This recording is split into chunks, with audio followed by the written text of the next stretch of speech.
AFR On Demand is brought to you by Breck Golf. Try Beaver Creek today, just 20 minutes from downtown Baton Rouge in the Zachary area. They've got a PGA Tour driving range, a short game practice area, 30 to 40-yard practice shots. It's a great place to chip and putt and practice if you don't have time for a full round. Book your tee time today, golf.breck.org, golf.breck.org.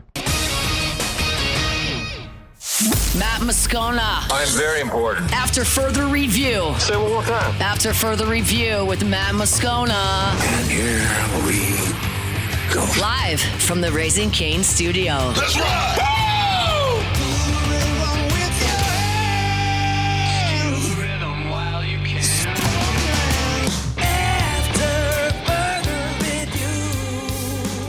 Hour 2, off we go. Welcome aboard. Glad you're with us. It's AFR powered by Sunshine, your hometown John Deere dealer in Louisiana. I'm Matt. Love you, Matt. Paul O'Neill. They're chanting Paul O'Neill's name. Yes, sir.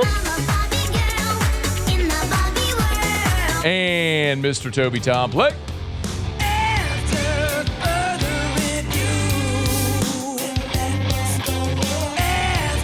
All right, we're here. Glad you are as well. Get out there and make it a good one.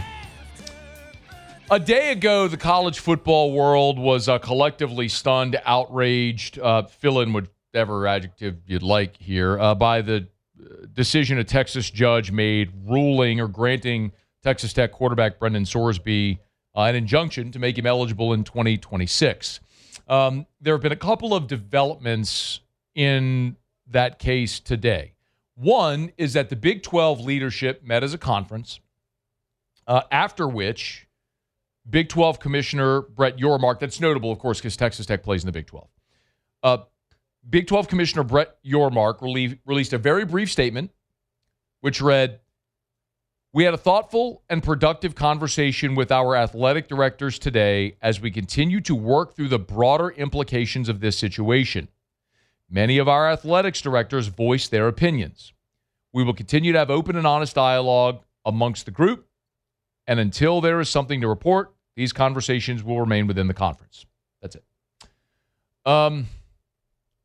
As I mentioned a day ago, what you would typically hear from an athletic director is, "We are so grateful that a judge has ruled Brenden Sorsby eligible. We will continue to support him as he works through his addiction and are glad he will be representing Texas Tech in the Big 12 Conference." Like, if you were fired up about this, that's what the statement would have been. This ain't that. Now, the other thing, development, is that a Texas court today has set a court date for the hearing of the appeal. February the 7th of 2027. That'll be about 2 weeks after the football season ends, basically meaning it's pointless. I want to remind you that a day ago on this show, I asked Gabe Feldman, Tulane sports law professor, noted legal mind when it comes to these types of things. He's at Sports Law Guy on Twitter if you want to give him a follow. I asked Feldman yesterday, could the NCAA appeal this decision? Here's what he said. The challenge for the NCAA is whether they can get an appeal heard and determined in time for it to matter. Because if Sorsby gets to play all the way through to, let's say, the college football playoffs or the national championship, however far they make it, and then the NCAA wins, they haven't won anything. And so it's possible that just by delay, the NCAA could lose. It's almost like he's super well versed in this sort of thing and how a judge and a court may handle this, because it's exactly what happened. Well, the college football world continues reacting. ACC Commissioner Jim Phillips told ESPN this is a, quote, horrendous pattern, quote, eroding the integrity of our process. It's amazing also to me how many coaches, athletic directors, presidents are going on the record voicing their displeasure. These aren't anonymous quotes. Sonny Dykes, TCU coach, was, quote, disgusted. No, I'm sorry, this was a Big 12 athletic director, quote, disgusted. We officially lost our soul. Sonny Dykes, quote, how is anyone ever going to trust the outcome of a game again? Georgia Athletics has sent out a memo forbidding any of its programs from scheduling or playing Texas Tech in any sport. Big Ten officials are apparently considering the same thing because Nebraska AD Troy Dannon told ESPN his school's teams are not allowed to play or schedule Texas Tech. Florida Athletic Director Scott Strickland told ESPN he was, quote, stunned, comparing this to the Black Sox scandal of 1919. Quote, as someone who grew up reading about the Black Sox scandal, seeing what happened to Pete Rose and just understanding how bright the line seemed to be in all of American sports, I'm stunned there would be a question at the court level that this is acceptable. There's more. TCU Athletic Director Mike Buddy, Kansas State AD Gene Taylor told ESPN they've had informal chatter about the league schools, Big 12 schools, not playing Texas Tech. Whew, wouldn't that be something? I mean, we can go on, and I commend all of these coaches and athletic directors and administrators who are going on the record and speaking out. Kansas State Athletic Director Gene Taylor told Ross Dellinger at Yahoo they've had conversations about not playing Texas Tech. Quote, this is greater than the Big 12. We can go on and on and on. Taylor's the one who told Ross Dellinger a day ago, quote, it's effing BS. He said, quote, I know the kid has a problem. Well, get well and focus on your problem. It's absolutely devastating for him to be able to play when every other sport, no matter the level, deems an athlete ineligible or they're punished severely for betting on their team. Here we are. You know, one of the other things I thought fascinating, Tom Mars, remember, who is an attorney who has notably gone to war against the NCAA in court over the years. He's the one who represented Houston Nutt in his case against Ole Miss 2 decades ago. He's the one who helped Trinidad Chambliss get eligible. Tom Mars said initially when he saw the ruling, he thought it was a joke that Sorsby was eligible.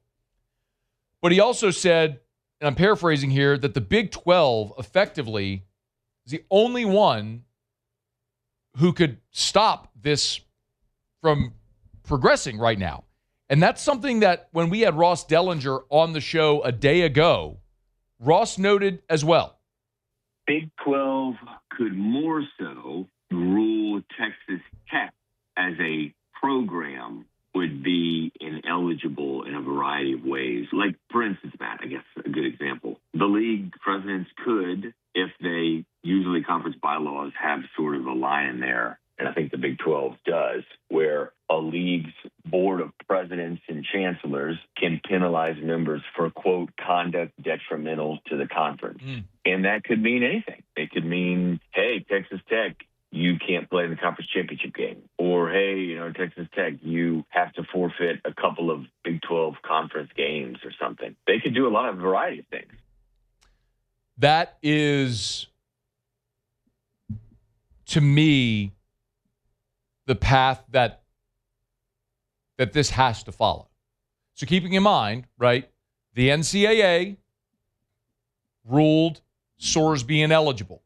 He went to court to grant an injunction against the NCAA. Well, this would not be an NCAA rule. This would be the Big 12 membership saying, no, you're not eligible. So, listen,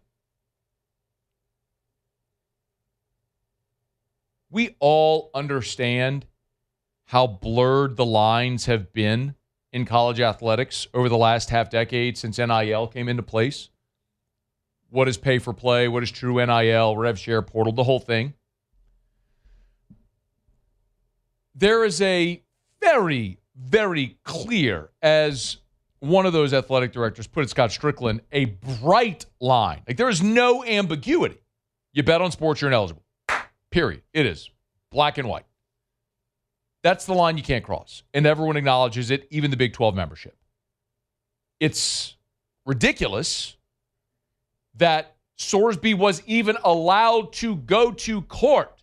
The thing that I'll continue to say is you could take it 3 steps back, and if the university leadership, presidents, chancellors, would from the beginning of this have said, no, you're ineligible, period, then this isn't an issue. Now they have to retroactively, after a court has granted the injunction and the collective sports-loving world melted and everyone is throwing all this venom and vitriol and hate at Texas Tech, now they're going to have to collectively find a way to backtrack. Look, there's no saving face here. It's just admit you messed up, do the right thing. Do not allow Sorsby to play football for Texas Tech or anyone ever again.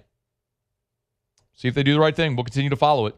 But, man, I'll repeat again today something I said a day ago if you missed it. The most fascinating part of this for me is if the Big 12, Texas Tech, Sorsby can wait out the news cycle. Because yesterday was the day that brought all the reaction. Today, a little advancement with the Big 12 having their meeting, other leadership speaking out. But ultimately, we're going to move on. The Knicks are in the finals. We'll crown an NBA champion. There'll be a Stanley Cup champion. There's the College World Series. NFL is going to start hitting mini camps, and there's going to be something. The news cycle will continue to spin, and we'll move our attention away from this. And if they can hold out long enough, we'll all forget about it and go on until Texas Tech is getting ready to start the season. We'll go, I guess they're letting Sorsby play. The outrage will die down, and we'll move on. Can the pressure build enough in a short amount of time on Texas Tech, the Big 12, Sorsby, et cetera, to have them act to do the right thing? That's the one question that I think remains. Time will tell, so we'll continue to follow it. All right, it's after further review. We are brought to you by Rouse's, the official supermarket of the Saints. Rouse's.com. Rouse's.com. It's Tuesday. Y'all, every Tuesday is $5 sushi over at Rouse's. So get on by any of the Rouse's locations. There's 76 of them. Think like our country, 1776, celebrating America 250. There's 76 Rouse's locations, from Lake Charles to Orange Beach and points in between. You can find the location nearest you, although quite honestly, if you just keep your eyes open, you pass a Rouse's Market near you. You get to Rouse's.com and see the great weekly specials that they have, the hot bar menu. They got also great cooking tips and health tips on their social media pages. If you want to go check out Facebook and Instagram, you see it there. It's Rouse's, the official supermarket of the Saints. Rouse's.com, Rouse's.com, Rouse's. This feels like home. Okay, let's knock out a quick break, y'all. We'll come back, head up to Omaha. Rob Anderson will join us when we come back, sort of an historian of the College World Series, and we'll take a peek at this year's field of 8 vying for the national championship. We'll do that as we continue. Stay here. It's AFR. AFR. Remember, if you have not yet had your Home Central AC check, clean, tuned up, it's past due. Hey, man, I did it last year. Great. If you haven't done it this year, it's past due. This is something you should do every single year. The seasonal maintenance is essential to making sure your HVAC unit performs efficiently and extends the life of your unit. What you don't ever want to have happen is let a little bitty issue compound and become a very big, very expensive issue because it went unchecked. That's why you got to get your standard seasonal maintenance done. So I tell you about River City's 1 hour air, the preseason AC tune-up. You can mention the Moscona special. They'll knock $30 off the price. My better recommendation is join their membership club. And if you're on the part of the maintenance club, you get member pricing, front of the line service, and your seasonal maintenance is complimentary. It comes as part of the club. River City's 1 hour air, 752-0001. We're brought to you by River Parish Contractors, where I'm going to keep reminding y'all, they are hiring over at River Parish Contractors, and they're looking for you. If you're a welder, pipe fitter, pipe tacker, crane operators, boiler makers, they're looking for you over at River Parish Contractors. Even if you currently have a job and you're not looking, maybe you should be, because at River Parish Contractors, it pays to go work with our friends at River Parish Contractors. Remember, they have as much overtime as you want, and they've got work secured for the foreseeable future, so it's not like one of those things where you're going to work two weeks on the job. As soon as it's done, you're out of work. No. They've got tons of work ahead. They were just awarded 4 contracts recently, so they got tons of work They got as much overtime as you want, day shifts, night shifts. They've got full benefits package, paid time off, and you will be home with your family every night. It's River Parish Contractors. Call Big Jake at River Parish Contractors. After further review, powered by Sunshine, your hometown John Deere dealer in Louisiana. She's even kind of crazy about my farmer's tan. She's the only one who really... College World Series gets underway this weekend. Unfortunately, the Tigers will not be there. But as I understand, it's a rumor out there that the College World Series still happens, even if LSU's not there. A guy who would know it well is Rob Anderson. He's a great assistant AD, but also knows a ton about the College World Series. For all intents and purposes, Rob, I guess we can call you like the communications or the SID for the College World Series. Is that fair? Yeah, my day job is SID for Creighton University, but Creighton is one of two co-hosts of the College World Series, the Men's College World Series each year. So I've had the fortunate luck of being at just about every game for the last 25 years, and I spend a great deal of time down at the stadium, not only during the College World Series, but during the Creighton baseball season when they play their regular season home games there. Well, you've gotten to see a lot of LSU games in that stadium and obviously in Rosenblatt as well. How bummed is everybody there that the Tigers aren't making the trip? You know, the strange thing about LSU fans is that they tend to come whether or not the team is here or not. There's already a couple campers and whatnot at our soccer stadium next door where they just set up shop for 2 weeks. And I think people are a little bummed because they're always one of the crowd favorites, and their people are so great to deal with and just so kind to everybody from Omaha. So I think we miss that, but it's also exciting to get some new blood every now and then too. Sure. Hey, yesterday was the 30th anniversary of the Warren Morris home run. So you said you've been there for 25 years. Were you there at Rosenblatt in '96?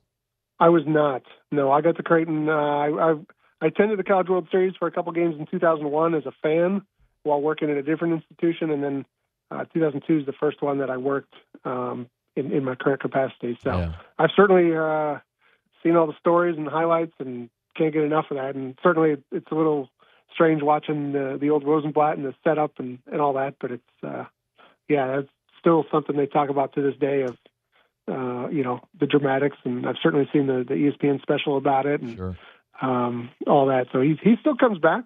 I feel like just about every time LSU makes it, I feel like he's here in the crowd or hanging around the press box and whatnot. So it's exciting to see. Warren's a great guy. When you look at this year's field, though, you mentioned there is a lot of new blood. When a school like Troy or West Virginia makes it for the first time, or Alabama's in for the first time since 1999, what does that mean for the city and for the event?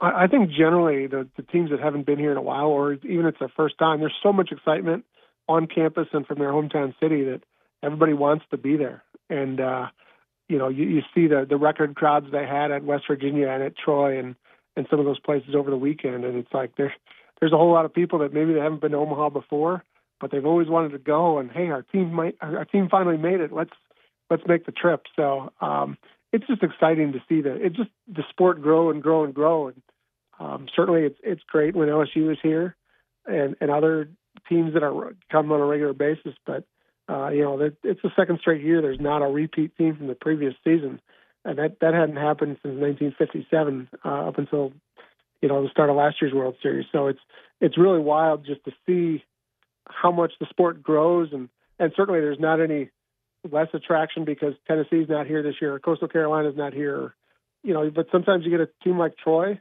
Last year it was Murray State that they never in their wildest dreams thought they would have come to Omaha, but I know just from working my like I said, my full-time job at Creighton, our team has made it once in 1991, and those guys, they had a, reception this year and recognized them for the 35th anniversary. And we posted highlights on our social media accounts from hey, here was the 35 days ago or 35 years ago, we won, we beat Clemson in our opening round game. And again, we've got about 8 or 9 guys from that team in our Creighton Athletics Hall of Fame. And it's, those guys are just bonded for life together. And it's, Brian O'Connor, the Mississippi State coach, was on that team. Yep. And every time they come back we get that call, hey, you got any pictures or video and stuff like that. So it's so great to see. Yeah, man, that 91 was memorable here. It's the LSU, of course, won their first title under Skip Berman in 91. Creighton was part of that College World Series as as you mentioned. And, if and following you on Twitter, by the way, is @_Rob Anderson if you want to give him a follow. You got a lot of great stats, info about the field, some historical context on teams in it, and then also the importance of winning the first game. Is there something that you've stumbled across this week that you think is a really significant number as you've gotten ready for this year's event? Gosh. The one that really has taken off is just one I kind of just said, how in the last 3 years, only one team has been here multiple times, and that's North Carolina, and they were, an out away from that not happening this year. So I just think it's to set up your pitching, you got to win that first game.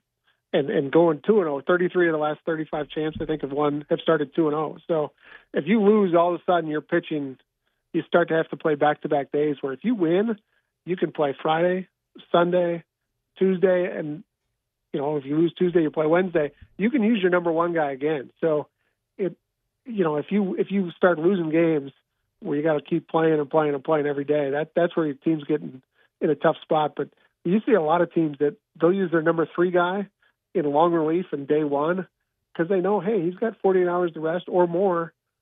Or you see a team extend their closer 2 or 3 innings because there's a built-in day off. So that's exciting to see as a fan and somebody that works the event, because you get to see everybody's top arms. It's, I feel like watching the Women's Softball World Series, some of those key games were started by kids that had thrown 30 innings all year or whatever. And it's, you want to see the All-Americans going head-to-head. You also noted that 40 of the last 44 champions won their first game in Omaha. So it speaks to the importance of getting that first. Yeah, go ahead, please. Yeah, you got to get off to a good start. And, certainly you can't go 2-0 without going 1-0. And so much of it is just getting comfortable in the city and in the surroundings. And so frequently you get a team that hasn't been here in a long time, and there's a lot of nerves. It's a big stage, full house, and national TV, and it's something they've dreamed of playing in. And it takes them a few innings to kind of settle in. And for whatever reason, typically that team that plays in game one, those teams usually don't do so well as the week goes on for whatever reason. And, it's just what's cool about the event is every year you think, oh, this is what's going to happen. And then you see UCLA get knocked out. Then you see Georgia Tech get knocked out. And every year there's upsets and walk-offs. And, it's for a lot of these guys, it's as high of a level of baseball as they'll ever play. Now, certainly there's a whole bunch of major leaguers that we'll see, but, it's just cool to see these guys. They've been fighting for it for all year long. And like I said, I love the variety. Rob Anderson's with us, representing the College World Series @_Rob Anderson. If you want to give him a follow, as you mentioned, his day job there is the Creighton SID. Hey, is there a best case scenario for the city of Omaha or for the College World Series, the event this weekend or this week? I think best case is just that there's no rain, which is kind of in the forecast, unfortunately. But, certainly a team like some teams travel better than others. I think Ole Miss will, just based in the past few times when Ole Miss or Mississippi State come here, they bring a ton of fans, and that's impressive to see. So certainly but certainly the city would love to see those teams hang around. But, some of these SEC teams have enormous followings, and Alabama and Georgia haven't been here in a long time. So I think that they'll be well represented. Texas comes here every other year, it seems like, but they still are a huge brand name and are great for the sport. And then you get, like we said, the newcomers with West Virginia and Troy. I fully expect West Virginia to have a huge presence here. And I realized the other day somebody posted the population of all these cities, and the Troy population was like 17,000 something.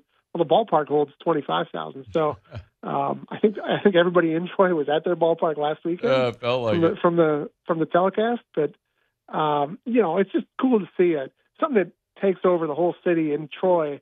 Everybody's going to be watching, and that's one of the great things about Omaha is it's a great city, great facility, but the city embraces it, and there'll be a lot of people that look and cheer for the new guy or the underdog, and they just kind of adopt a team for the week and cheer them on. But mostly they just want to see good baseball. But but you'll see an elimination game on Tuesday at 1 p.m.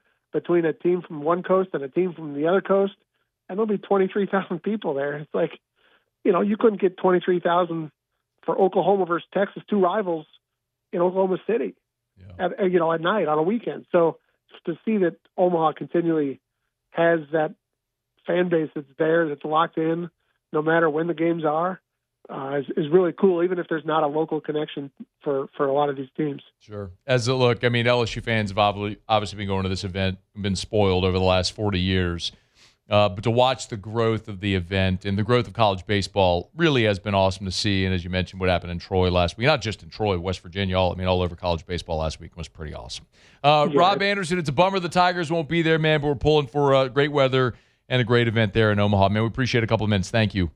Thanks, Matt. Anytime. It's our pleasure. College World Series will begin on Friday. West Virginia against Troy, 1 o'clock Central Time will be game one of the College World Series, followed by North Carolina and Ole Miss. How about in the other half on Saturday, it's 4 SEC teams. It's Bama, Oklahoma, and Georgia, Texas. 5 SEC teams making the trip up to Omaha. I don't know, man. I don't really have. I don't pull for the conference. I say that all the time. It does not. I pull for what's best for LSU. And Ole Miss, Bama, Oklahoma, Georgia, Texas winning a national championship does not benefit LSU.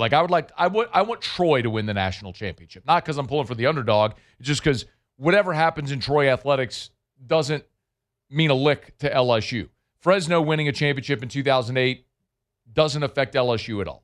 Georgia winning their first title since 1990, I don't want them to have another trophy. So I'm not pulling in any way for the SEC. But what I am really, really, really, really, really pulling for is for Georgia to get knocked out immediately. Because as we mentioned yesterday, if you haven't heard us talk about it or seen this yet, one of the sort of records that's thought to be immortal in college baseball is the 1997 LSU Tigers hit 188 home runs. That is a record that has stood since 1997 and has really not been threatened. Tennessee, I guess, a few years ago, thought they might make a run at it. But Georgia's at 174. So they're 14 homers away from tying the LSU record, 15 from breaking it. I'll remind you, the record for the most number of home runs in one College World Series is 17 by the 1997 LSU Tigers. So, and now with the possibility of playing a 3-game championship series, there's a possibility of playing even more games than you did in the format back in 97. So if Georgia keeps playing through and ends up playing 7 games in Omaha, yeah, they could break that record. So the thing I am pulling most for is Georgia to 2 and Q, get out of there, keep that record intact, and then, hopefully one of the teams, North Carolina, West Virginia, Troy, one of them wins a national championship. See how it all goes. CWS starts on Friday. All right, after further review, we're brought to you by Shawbills Tire and Auto Service, ShawBillsTire.com, ShawBillsTire.com, with locations all over South Louisiana. Name brand tires at wholesale prices. Remember, they will keep you coming back year after year after year because at Shawbills, they treat you like family. And it's not just lip service. If you go to the website, they have the customer service bill of rights. It's a list of things that they believe you as the customer, just for walking through the door, are entitled to. I mean, when do you ever hear that from any business in 2026? Well, that's why Shawbills has been thriving since 1968. Mr. Charlie opened up their doors in Morgan City in 1968 and said, this is what we're going to do. Sell the best tires at the cheapest price. We're going to treat people awesome. They're going to keep coming back. And you know what? It works. Been nearly 40 years now. Or is that nearly 60 years? Nearly 60 years. Shawbills Tire and Auto Service, ShawBillsTire.com, ShawBillsTire.com. Shawbills. We keep you rolling. All right, y'all, it's after further review, halfway home here on a Tuesday edition of AFR, powered by Sunshine, your hometown John Deere dealer in Louisiana. In 30 minutes, at the top of hour 3, I was at Virgil, I was bearing the brain. There's future college football rankings that ESPN does every year. And it's never been more difficult than now to do that because of the portal and all that sort of stuff. But I have one real glaring takeaway from what ESPN's projecting, again, for the next 2 years. So we'll dive into that again in 30 minutes from right now. Let me knock out a quick break. Interesting commentary from an NFL analyst on the Saints offense and what they've built around Tyler Shough this offseason. We'll get to that next. It's AFR. AFR. GLO, glowresources.com, glowresources.com. They're complete employer solutions over at Glow Resources. They're the best. My buddy Jareth Knockan and the gang, they've built a massive business, part of the Baton Rouge Business Report, top 100 locally owned businesses in Baton Rouge every single year.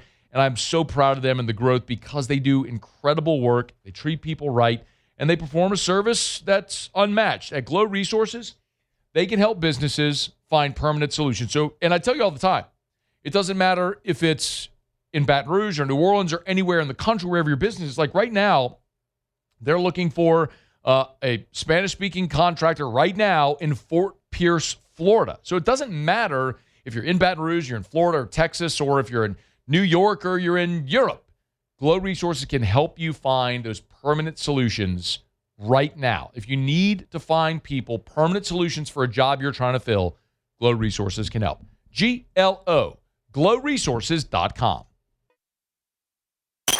After further review, powered by Sunshine, your hometown John Deere dealer in Louisiana. We ride back and forth till we run out of light. Take it to the barn, put it up for the night. Climb up in the loft, sit and talk with the radio. It certainly outkicked my expectations. And in addition to those like middle of the field stats, I thought anecdotally, I've said this a lot about Shough's rookie year, he would be in the gun, throw the ball from the far hash outside the numbers as well. Like I thought he did really well at that too. So like activating all levels. Not going to say it was perfect by any means. I'm not trying to get too over my skis here on him, but I thought he checked a lot of boxes, looked really good in a well-designed offense, and they only got better on paper from this year to last year. So like right now, he is the guy I would have the most confidence in going into year two out of these rookie quarterbacks from 2025. So that's Matt Harmon from the Football 301 podcast. He does the podcast with Nate Tice, who's a former Wisconsin quarterback, former NFL coach, scout, all that sort of stuff. It's part of Yahoo, by the way. Yahoo puts on the Football 301 podcast. And so it was interesting because they were discussing the 2025 rookies, the quarterbacks going into year two, and who they have the most confidence in. And remember, you're talking about a draft class that includes Cam Ward, that there were 13 quarterbacks drafted in 2025. Cam Ward went number 1 overall. Jackson Dart was the other first rounder who went to New York with the Giants at 25. Then Tyler Shough was the third quarterback taken. He was the first quarterback in round 2. Jalen Milroe went to the Seahawks. Dylan Gabriel went to the Browns. Shadur, it was interesting because Gabriel went 94, and then Shadur went 50 picks later at 144, both to Cleveland. Kyle McCord of Syracuse was pick 181.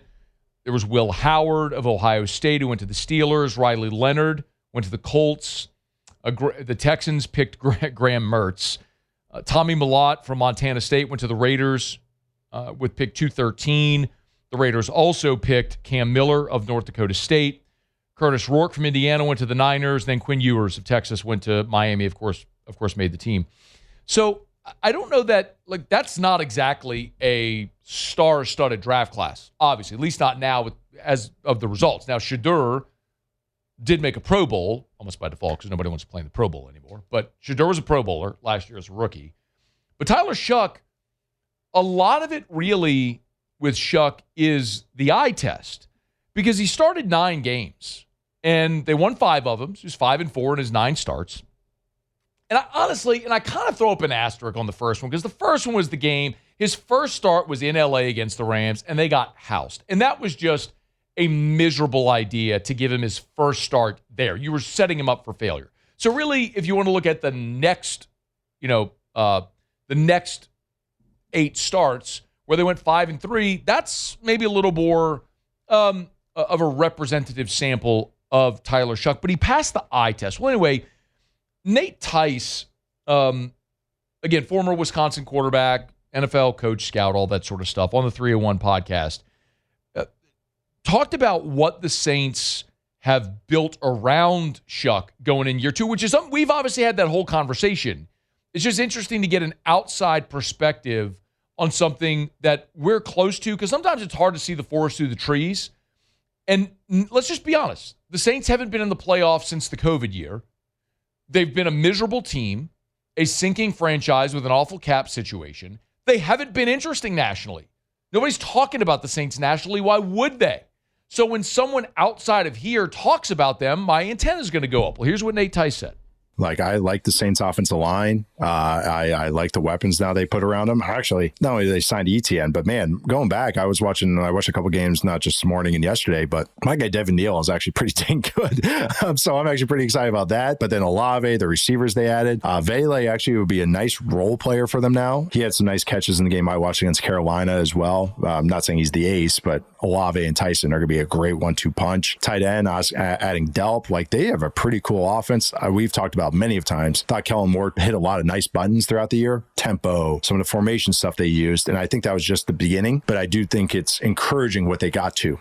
Now, so some of the things that I think he hit on there that we will continue to talk about is the encouraging thing about the offense going into this year is that everybody kind of doesn't have to move up a chair, right? He mentioned Devon Vele. The Saints made the trade for Vele, and of course they traded Rashid Shaheed. So you had Olave coming off a season where he missed half the season due to the concussion problems. They trade Rashid Shaheed, and you're looking at a situation where you got Kevin Austin rolling around. You're playing Mason Tipton late in the season. You were asking Devon Vele to be a number 2. Well, on this team, you can look and go, he's a role player, and I like him in that role. I don't like Devon Vele as my number 2. I like Olave, Jordan Tyson, and then, Vele's a big-bodied guy who's your number 3, maybe create a mismatch. Oh, and you also have a giant guy in Oscar Delp who you're adding to the room. And that's more agreeable, the way that you've sort of built here. You're not asking guys to be stars when they're role players, which is why this feels a little more agreeable. Now, Tice also talked about where he thinks Shough needs to improve in year 2. The sack rate has to improve, and that's only more concerning to me because that's what was an issue I had with him in college, was it's not great under pressure. And whether that's something in his head about being hurt before, he would kind of like comically get rid of the ball like in weird ways. And he had a higher amount of throwaways last year too. But I do think that dealing with pressure would really help him out. He had the highest pressure to sack rate among all quarterbacks in 2025, and he was 43rd out of 46th among all rookie quarterbacks since 2013 in pressure to sack rate. His stuff started folding. He kind of eyes came down, and he kind of just like, all right, I'm just going to eat the sack rather than maybe trying to create something. He becomes very much like Tua or Derek Carr under pressure, just like safe throwaways and checkdowns. Like that's just, and it's not bad. Like you can obviously win that way. Then you just have to be, when you can be explosive and can get those big plays, you have to hit them because you're not kind of creating those opportunities elsewhere. So I completely understand that perspective, and he came with the numbers. You also have a limited sample size, and you had an atrocious offensive line. You were without your starting center, Eric McCoy. Luke Fortner's playing center. Your Dylan Radens at left guard, Cesar Ruiz at right, who's atrocious. Well, now you've addressed that. You had a rookie left tackle. Now you've got more experienced tackles. Your center's back. You signed the best offensive guard in free agency, and you still got Cesar Ruiz there. But I think we can objectively say that he's probably not going to be as pressured. And I would argue what you didn't need from Shough is to panic and make the big mistake. I think I'd rather say, eat the sack, live to play another day. Throw it away, live to play another day. Now, eventually, you're going to have to go make plays in the face of pressure. But does a better offensive line help you improve in that respect? And one more, again, this was Nate Tice talking about Tyler Shough. He did talk about the things he liked from Shough in year 1. He plays like an older rookie, and I mean that as a compliment. Makes a lot of smart decisions. He's careful with the ball. He's a good athlete. Throws well on the move. Even when he was at Louisville, I thought it was very notable was that he could throw on the left and whip his body around and make some really creative throws. That's not how he wins, but the fact that he can do it's encouraging because the boot game's very alive to both ways. I thought he can be selective pushing the ball, which I want to see more maybe next year with a little bit better receiving group. Maybe then we can kind of see how it looks with maybe more stuff down the field. But that's not to say he's a coward or anything. I just think sometimes he can maybe push it, just limit testing. When I talk about Cam Ward, limit test it a little bit more.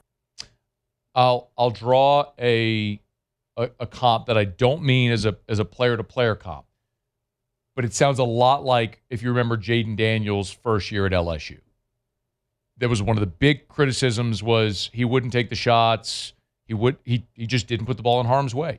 But that's how LSU won. Protect the football, play good defense.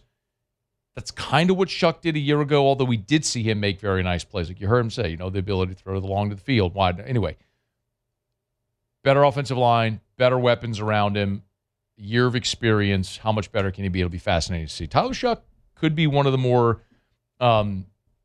higher rising players in the entire NFL in 2026 if he builds on the way he finished 2025. All right, it's After Further Review. Tuesday shows powered by Sunshine, your hometown John Deere dealer in Louisiana. Wrap up hour number 2 with Tigers and the Pros next. AFR. You've heard me talk about Darren James forever. Jacques Juge, an AFR listener, this was his experience. So I had my house up for sale by owner for about a month. I listed it with a realtor, going on roughly a year, and I decided to give Darren a call. He told me he would run analysis and give me some feedback by the end of the night, which was a Friday night. I just told him, no hurry, just wait till next week. Don't take time away from his family. But before the end of the night, I had a text message from Darren with a 15-minute video explaining everything that he's seen on my property and what way he could go about with selling the home. So I got rid of the realtor I had, got Darren. Man, within a month, we had an offer on the table, and we just closed last Thursday. Don't waste time.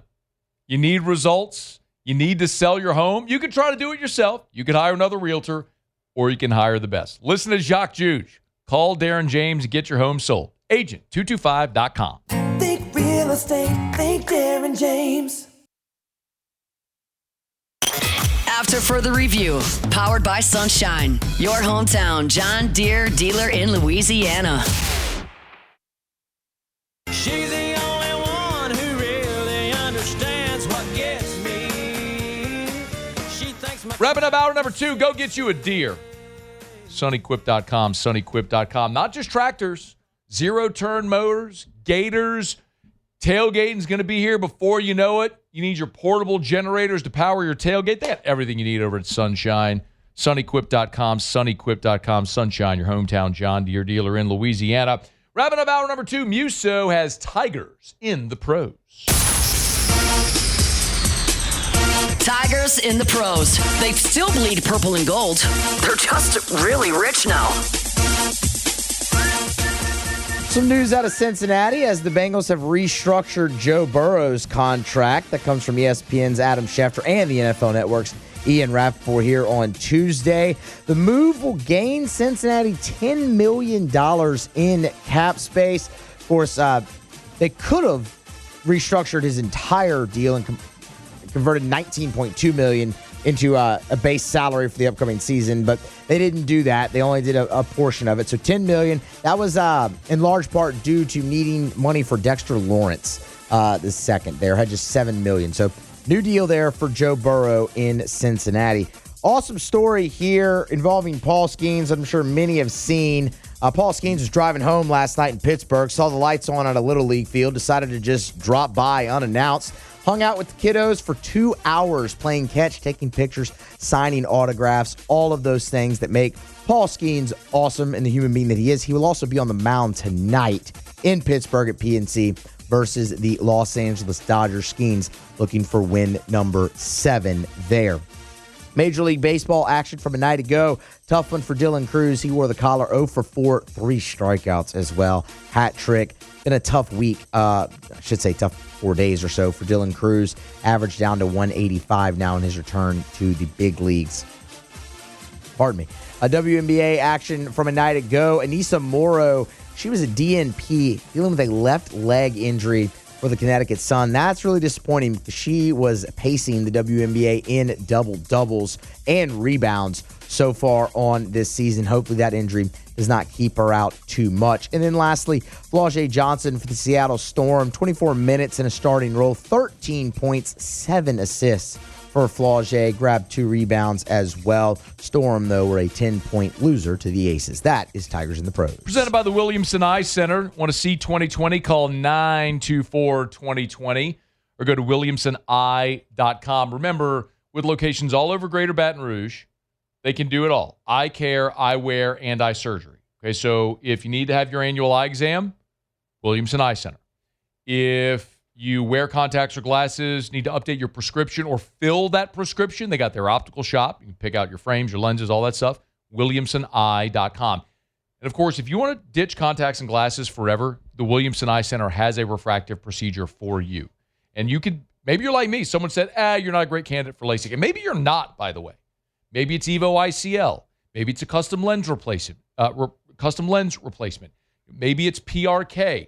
There's so many options. Find the right option for you, but it starts with that phone call to the Williamson Eye Center or log on to WilliamsonEye.com. WilliamsonEye.com for the Williamson Eye Center. Hey, something you might have missed over the weekend. Shout out to two LSU women's basketball players, Michaela Williams and Mylasia Fulwiley.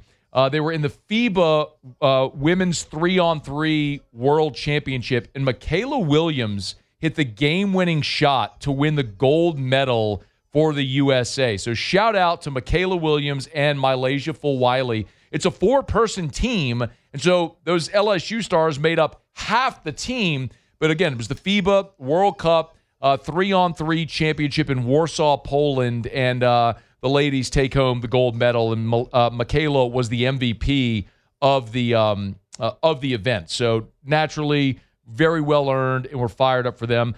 By the way, should also mention that both Michaela Williams and Mylasia Fulwiley are Parish Construction and Roofing ambassadors. Did an NIL deal with those two young ladies, so had a great season, and now following up by representing the USA internationally. Congrats to them on taking home the gold medal. We're fired up for them.